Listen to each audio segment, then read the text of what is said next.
नमस्कार मित्रों, स्वागत है आपका आपके अपने चैनल श्री गुरुकुल में। मित्रों, हमने शिव तांडव स्तोत्र की दिव्य श्रृंखला के प्रथम 10 श्लोकों को इसी श्रृंखला की पिछली कड़ी में काफी सरलता से समझा था और आज हम आपके समक्ष उपस्थित हैं इसी श्रृंखला को आगे बढ़ाते हुए अगले श्लोकों के साथ में श्लोक संख्या 11 और श्लोक संख्या 12 को लेकर के।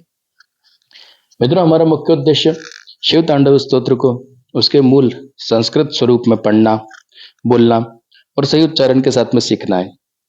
इस अभ्यास से आप न केवल स्तोत्र का अर्थ समझ पाएंगे, बल्कि संस्कृत के उन शब्दों को भी मूल रूप में पहचानना सीखेंगे जो देखने में प्राय कठिन प्रतीत होते हैं।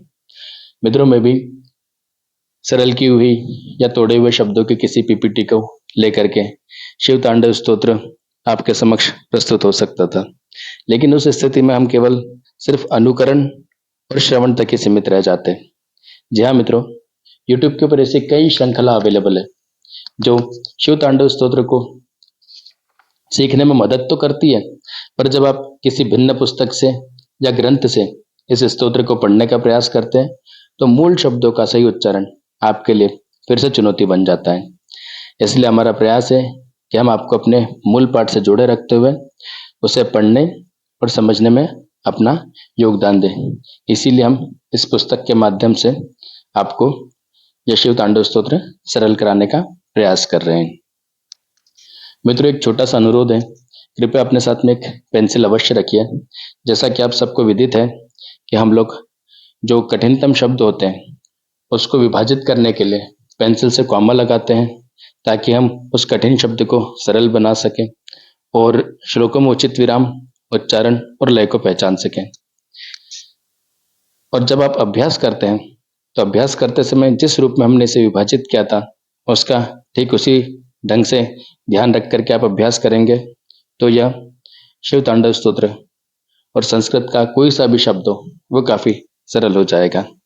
तो आइए कहें हर हर महादेव और आरंभ करते हैं श्लोक संख्या 11 से। मित्रों, जब आप देख रहे हैं कि श्लोक संख्या 11 की जो प्रथम लाइन है वह एक बार मैं सबसे पहले आपको पढ़ करके सुनाता हूँ।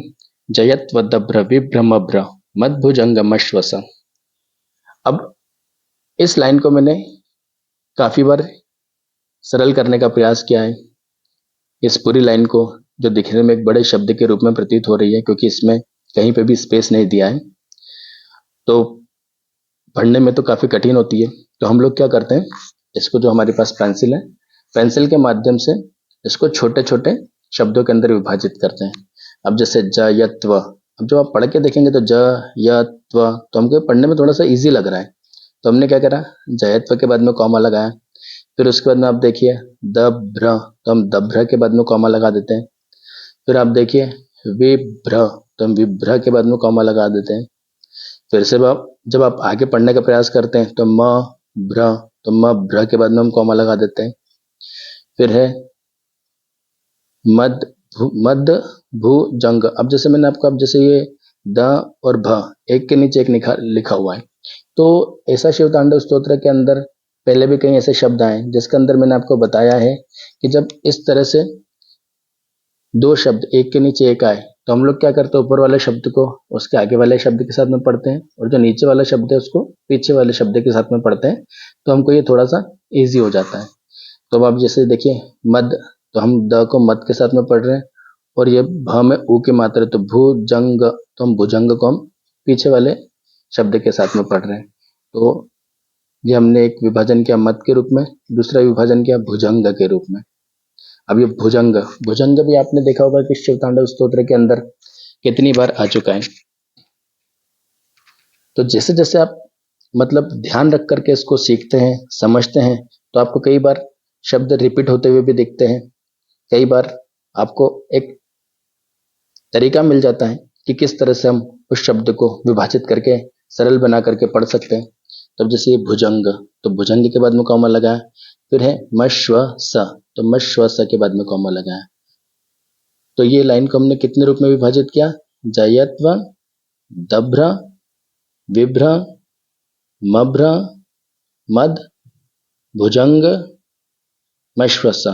तो हमने 1 2 3 4 5 6 और 7 रूप में इस संपूर्ण शब्द को भी बोल सकते हैं, संपूर्ण लाइन को बोल सकते हैं। हमने 7 भागों में विभाजित किया ताकि ये बोलने में हमें सरल लगे। तो एक बार फिर से रिपीट करता हूँ। जयत्व दभ्र बिभ्र मभ्र मद भुजंग मश्वसा। वहीं जब आप इसी श्लोक की जो दूसरी लाइन देखते हैं तो एक बार पहले में उसको, वो भी कंटिन्यूटी में लिखी हुई है, बिल्कुल भी स्पेस नहीं है। तो बहुत बड़ा शब्द भी बोल सकते हैं, या लाइन भी है, लाइन तो दिख ही रही है कि लाइन तो है, लेकिन हम इसको बहुत बड़ा शब्द भी बोल सकते हैं, क्योंकि इसमें जैसे इसमें स्पेस दे रखी है वैसे इन लाइनों के अंदर कहीं पे भी स्पेस नहीं दी है। तो अब जैसे पहले देखिए, द्विनिर्गमत क्रम स्फुरत कराल भाल हव्यवाट। तो अब मैंने जिस रूप में इसको कहा है, द्विनिर्गमत क्रमस्फुरत कराल फल हव्यवाट, तो इसी रूप में जब हम इसका विभाजन करेंगे तो ये लाइन भी हमारे लिए सरल हो जाती है। तो सबसे पहले हम देखते हैं द्विनिर्गमत। तो द्विनिर्गमत बोल करके हम रुके, हमने यहाँ एक कॉमा दे दिया, हमको ये द्विनिर्गमत पढ़ने में थोड़ा सा सरल लग रहा है। फिर आप देखेंगे क्रम, फिर आप चाहे तो आगे स्फुरत भी बोल सकते हैं, चाहे तो आप फुरत भी बोल सकते हैं। अब जैसे आप चाहें तो इस स को म के साथ मिलाएं, हम बोल रहे हैं क्रम, तो क्रम स भी बोल सकते हैं, तो क्रम स के बाद में कॉमा दिया, फिर फू र आधा त के बाद में कॉमा दिया, फू र त। मित्र मैं कुछ भी नहीं कर रहा हूँ, मैं सिर्फ शब्दों को विभाजित करके मैं खुद भी सीख रहा हूँ और आपको भी सिखाने का प्रयास कर रहा हूँ, क्योंकि ये ऐसी चीज है, जैसे अगर मैं कहूँ कि मैं सीख चुका हूँ तो वो मेरे लिए भी गलत होगा। ये हर पल हर क्षण आपको ये चीजें एक नया ज्ञान देने का प्रयास करती है। तो जैसे ये फू र त, तो फुरत। अब तो फुरत के बाद में हमने कॉमा लगा दिया, फिर जब हम उसी के आगे वापस से पढ़ने का प्रयास कर रहे थे क रा ल, तो हम कराल के बाद में कॉमा लगा देते हैं। फिर है भा ल, तो भाल के बाद में हमने कॉमा लगा दिया। हव्य, तो चाहे तो आप हव्य के बाद में भी कॉमा लगा सकते हैं, चाहे तो हव्य वाट के बाद में भी कॉमा लगा सकते हैं। तो जैसे ये लाइन भी अब सरल हुई, तो सरल होने के बाद में अब पढ़ना देखिए कितना ईजी हो जाता है। द्विनिर्गमत क्रमस फुरत कराल भाल हव्यपाठ। कोई बात नहीं मित्रों, जब आप इसकी प्रैक्टिस करेंगे तो आप इसी तरह से पढ़ेंगे, द्विनिर्गमत क्रमस फुरत कराल भाल हव्यपाठ। लेकिन जब आप एक दिन के अंदर आपने या तो इसको 5 से 7 बार जब इस लाइन को सरल कर लिया, तो और जब पूरा श्लोक जब आप बोलेंगे तो आपको खुद के अंदर एक फ्लुएंसी आएगी, जैसे जयत्व दभ्र विभ्रम भ्रमद भुजंगम श्वसाद विनिर्गमत क्रम स्फुरत कराल भाल हव्यवाट। तो इस तरह से बोलने के लिए इन लाइनों को इस तरह से विभाजित करके सरल करके प्रैक्टिस करना जरूरी होता है। हम जैसे इसकी अब तीसरी लाइन देखिए, श्लोक संख्या 11 की तीसरी लाइन के अंदर फिर से वही प्रॉब्लम है। पूरा कंटिन्यूटी के अंदर एक बड़ा शब्द बोल सकते हैं, एक बड़ी लाइन बोल सकते हैं जो लिख रखी है, जिसमें कहीं पे भी स्पेस नहीं है, तो हम विराम कहाँ देंगे, हम पढ़ेंगे कैसे? तो हम लोग क्या करेंगे, अगेन इसको विभाजित करेंगे। अब आपके लिए फिर से इस लाइन को विभाजित करना कठिन काम इसलिए भी नहीं है क्योंकि जैसे ऊपर भी द है नीचे भी ध है, तो इस तरह के जो शब्द हैं, चाहे तो आप, जो हमने पहले आपको बताया था कि जैसे ये देखिए इस लाइन में ड म ड, तो ये ड एक के नीचे एक है, तो हमने आपको बताया था कि इसको किस तरह से पढ़ना है, तो बिल्कुल उसी तरह से हम इस लाइन को पढ़ने का प्रयास करेंगे। तो जैसे पहले हमको जो ऊपर वाला द है उसको आगे वाले शब्दों के साथ में बोलना है, तो हम शुरू करते हैं धीमी द, धीमी द। तो ये 2 बार धीमी, ये द को हमने आगे साथ में पढ़ लिया तो धीमित, फिर नीचे का आधा ध रह गया, तो फिर इसको ध को धीमी द, तो हमने इसको पढ़ लिया, फिर नीचे वाला ध रह गया, तो फिर धीमी द, तो हमने इसके साथ में, आपकी इसके नीचे देखिए, इसके नीचे कुछ भी नहीं लिखा हुआ है, तो ये कितनी बार पढ़ा हमने, 3 बार। तो धीमित धीमित धीमित, अब हमने कितनी बार बोला, 3 बार, धीमित धीमित धीमित। फिर आप देखिए आधा ध व पूरा न और आधा न, तो हम इसको ध्व नन, ध्व नन, तो हम ये ध्वन के बाद में कॉमा लगा देते हैं। फिर जब आप उसके आगे पढ़ेंगे तो म नीचे रफार है, तुम र दंग। अब जैसे आपको मैंने पहले भी बताया कि ये जो स्टैंड करता है लेटर, ये स्टैंड करता है अंग के लिए, तुम र दंग प्रदंग प्रदंग। फिर आप तो मृदंग के बाद में कॉमा लगा दें, फिर से अगेन वही, तो तू अंग अंग, तो तुंग, तो ये तुंग के बाद में कॉमा लगा दिया, फिर अंग, ये देखिए आप, ये तो मंगला, तो मंगला के बाद में कॉमा लगा दिया। तो मेरा बताने का मित्रों अभिप्राय ये है कि जब आप इस तरह से प्रैक्टिस करते हैं तो लाइनें सरल होना शुरू हो जाती है। अब आप खुद भी जब अगली लाइन को आप सरल करने का प्रयास करेंगे तो आप बहुत आसानी से, बहुत आराम से इन लाइनों को सरल कर सकते हैं। तो हमने तीसरी लाइन को भी विभाजित किया, धीमे धीमे धीमे धुनन मृदंग तुंग मंगल। अब वहीं हम इस लाइन के, इस श्लोक के अंतिम लाइन के ऊपर आ जाते हैं। श्लोक संख्या 11 की अंतिम लाइन, इसके अंदर जरूर मित्रों आप ये देखिए, जहां पर इन्होंने स्पेस दिया हुआ है, लेकिन जो उसके पहले वाला शब्द है वो तो उन्होंने काफी बड़ा बनाया है। ध्वनि क्रम प्रवर्तित प्रचंड तांडव शिव, तो ये शिव, अब ये शिव स्पेस दे दिया है, तो ये जरूर दो भागों में इस लाइन को उन्होंने विभाजित किया है। लेकिन अगेन पहला वाला जो शब्द है ध्वनि से लेकर के शिव तक, ये आप देखिए कितना बड़ा है। अब जब आप इसको पढ़ने की कोशिश करेंगे तो सबसे पहले आप वैसे ही घबरा जाते हैं कि हम इसको पढ़े कैसे, शुरू कैसे करें। तो हम इस लाइन को विभाजित करते हैं, विभाजित उसी तरह से ध्वनि, तो ध्वनि के बाद में हमने कॉमा लगा दिया। आगे पढ़ने की कोशिश करेंगे, क्रम प्रवर्तित, तो आप जिसमें जैसे आप इसको विभाजित करना चाहें, क्योंकि सबसे पहले कठिन शब्द को सरल करके पढ़ना जरूरी है। जब आप किसी भी लय के साथ में इसका अभ्यास करेंगे तो शब्द तो आप अपने आप जोड़ लेंगे। तो चाहे तो आप ध्वनि के बाद में कॉमा लगाइए, फिर क्रम के बाद में कॉमा लगा दीजिए, फिर प्र व, अब त है ऊपर रफार भी, मात्रा भी है, प्र व र तित, तो प्रवर्तित के बाद में कॉमा लगा दीजिए, प्रचंड, प्रचंड के बाद में कॉमा लगा दीजिए, तांडव, तो तांडव के बाद में कॉमा लगा दीजिए। मतलब ये ऐसा हो जाएगा मित्रों कि आप सिर्फ हिंदी पढ़ रहे हैं, मतलब इतना इजी रूप हो जाएगा इसका।